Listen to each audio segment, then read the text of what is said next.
Hello, everyone. Welcome back. How are we all doing? You're welcome. So, this hour, I would like to share with us a very important information. But I would like to start by telling you or reminding you of what Jovika said. You remember he said that people insecurity in our land, in Igbo land, in the eastern part, in Biafra land, is being caused by Fula'ni. That once there's any kidnapping case, anything at all, he love to target to Igbo people. That Igbos are the one kidnapping themselves, killing themselves, and all that. So this morning, I don't know when you're gonna watch this video, but this hour, all right, I would like to share with us update from Sahara Reporter. So this is from Sahara Reporter. Let's go through it. It's one important news like that. Kidnappers on Nsukka Road were Fulanis, but also spoke Igbo. Held me for days. Enugu survivor recount order. That is somebody they kidnapped in Enugu is now giving his own encounter, in the end of terrorists or Fulani kidnappers. All right, this is the guy. Okay, this is the victim, and he said the victim, identified simply as Peter, was abducted on November 29, 2025. Pay attention. At about 5 p.m., less than 100 meters from the last police checkpoint before the Ugogo roundabout while traveling from Nsukka to Enugu town, right? Nsukka is also in Enugu. Is a survivor of a recent kidnapping incident along the notorious Ugogo-Nike Nsukka Road in Enugu State, has given a harrowing first-hand account of his 4 days ordeal in the hands of armed kidnappers, shedding fresh light on the modus. Shedding fresh light on the modus operandi of criminal gangs operating along the axis. The victim, identified simply as Peter, was abducted on November 29, 2025 at about 5 p.m. less than 100 meters from the last police checkpoint before the Ugogo roundabout while traveling from Enugu to Nsukka. They are repeating the same thing. We were having a smooth journey when suddenly I heard heavy gunshots in the front of me and behind me, Peter recalled. Vehicles ahead rammed into one another. I slowed down and told my colleague to run into the bush. While I did the same, his attempt to escape was short-lived as he ran towards a nearby building owned by the Scripture Union, close to Camp of Grace. He was confronted by an armed man. Like you are running into the people that actually chasing you. I heard a loud "hey" with a gun pointed at me, and I was ordered to lie down, he said. At that point, I took a deep breath and resigned to fate. Peter was dragged up. Peter was dragged up moment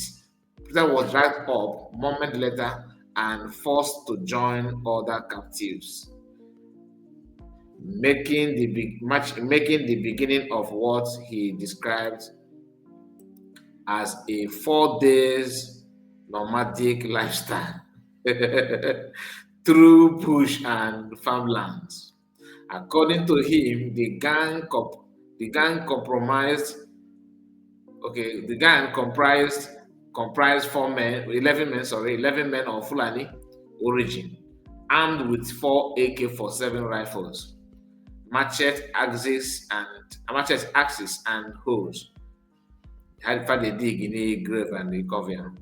He asked the leader, he said the leader, who he described as authoritative and composed, spoke fluent English, Pidgin, Funfude, and Igbo. Can you imagine? The commander was a mixed-sized man whose voice carried authority. He coordinated everything Peter said. He coordinated everything Peter said to the reporter. He revealed that the kidnappers were constantly on move to invade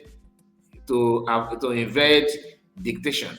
Okay, to avoid invade dictation, forcing captives to carry their belongings. It's not a laughing matter. In Enugu State, they woke us up by 5:30 a.m. every day.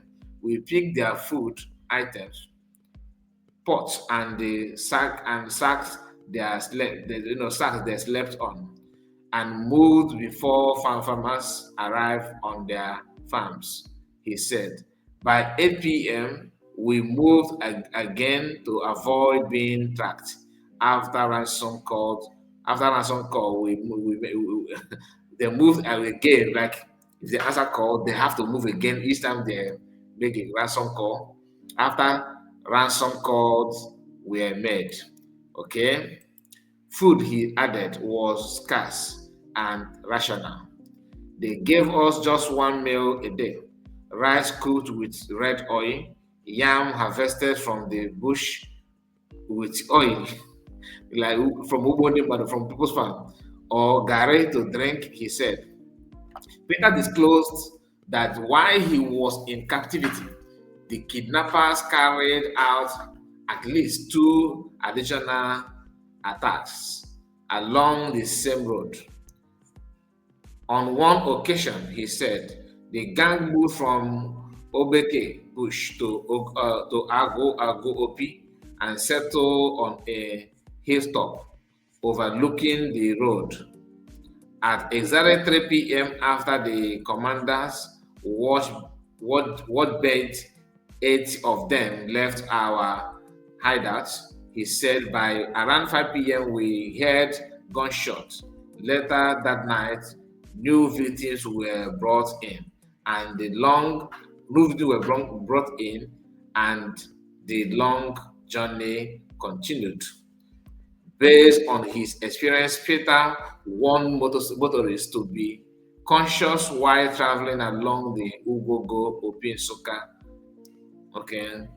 corridor, describing it as highly vulnerable, especially in the late afternoon and evening. The safest time to use that road is between 9 a.m. and 1 p.m. He advised there are farms close to the bush during the period, which discourage attacks. He explained that the kidnappers usually position themselves strategically to trap vehicles. The station shooters in the front and at the back of the traffic to block movement, he said. Their members hide on the right side of the bush. If you are coming from Nsukka, people who run into that side are usually ambushed. He added that victims heading from Nsukka are more vulnerable because the kidnappers' camps are located on the right side of the roads. Those who ran to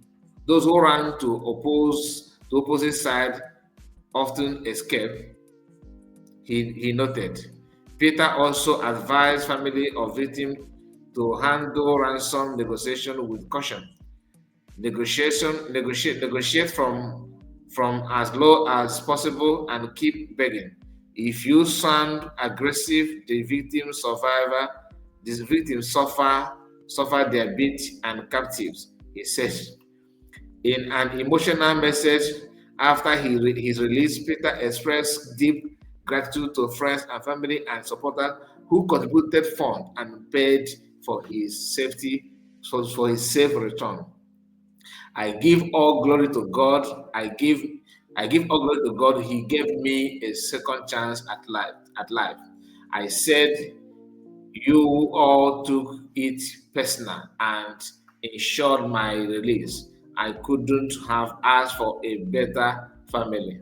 Yeah. The account was shared on Facebook by Senator Chineke,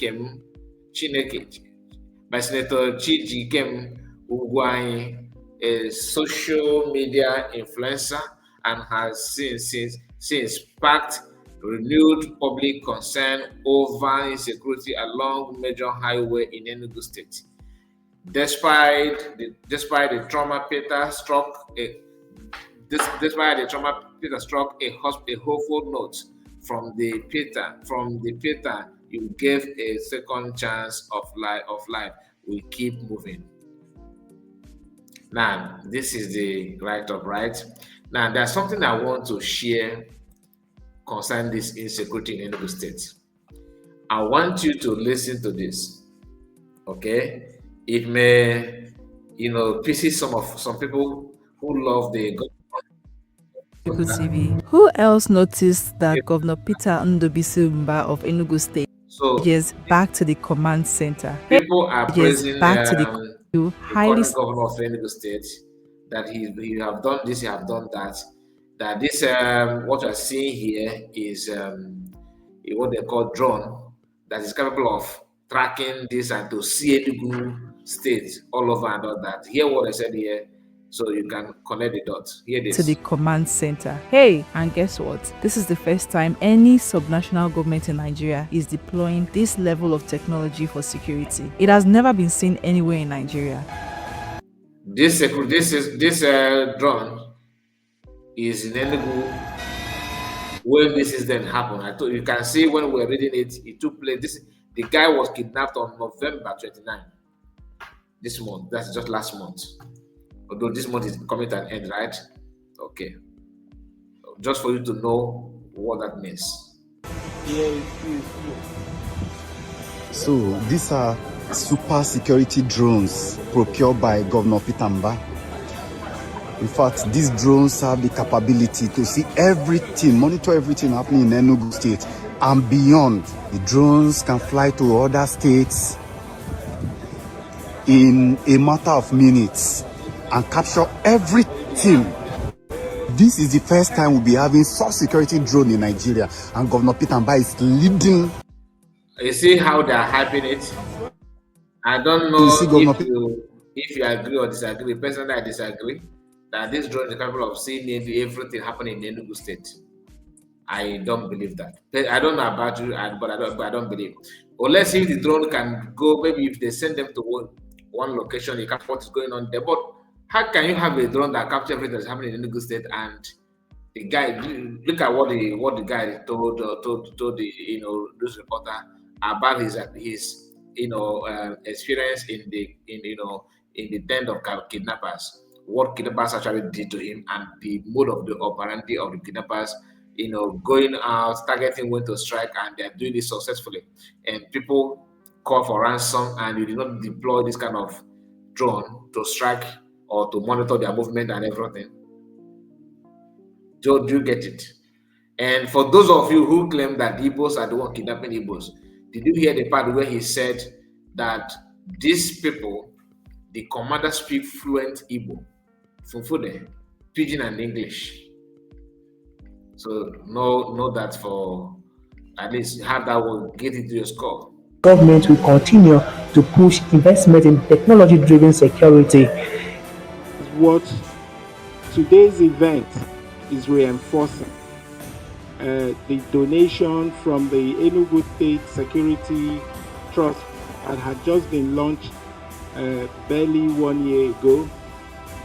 The Hilux vehicles, the long-range drones, and other security gadgets, the bulletproof helmet and also the bulletproof security vests that are being donated. It's one that we receive with much gratitude. The governor has also given the Security Trust Fund a marching order to scale up its efforts, emphasizing that state governments must consistently support the federal government in the fight against insecurity. So I don't want to bore you with all the long grammar and everything. Like I said, I don't know if that is true or false, but I don't believe that this drone is capable of seeing everything that can happen in Enugu state. That it can travel from Enugu to other states and see it all, see it all. So if you can see it all, then why would you do you still have people running away from the villages like in some part of the Enugu state? You remember the famous place in somewhere in Ogo, right? A harmful side. So why are they not back to their houses, to their villages? And you have all this drone. Think about it and let me know what you think about it. I'm just saying it because I'm kind of concerned about the level of insecurity and everything going on there. It is very, very, very sad. I just hope that the kidnapping going on in eastern parts, should stop. And those who claim that everything is about Igbo people, Fula'ni, think twice. All right, think twice. There's no need to, turn against your own simply because you have one kind mindset and all that. It doesn't make any sense to me. Anyway, my friend, please let me know what you think about it and please share it and subscribe to the channel. God bless you. Take care of yourself. Bye bye for now.